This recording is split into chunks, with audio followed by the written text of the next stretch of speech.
salaamaaleykum sama gaay yi dal leen ak jàmm si Yamli Khat Tech borom téléphone yi tey damay ñëw ak yéen si maanaam iOS 17 quoi ñu bëri dañ may laaj ba xam peut-être gars yi dañ koy bëgg a télécharger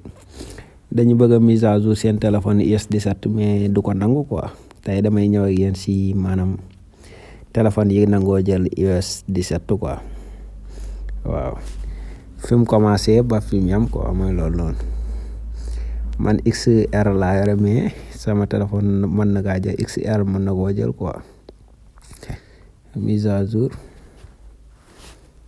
boo ñëwee mise à jour rek boo laalee mise à jour bi dina la indil iOS 17 bi quoi point 1 waaw mais téléphone bi gën a kii bu koy jël SE da koy jël X Max da koy jël XS da koy jël XR ñoom ñoo koy jël quoi XR XS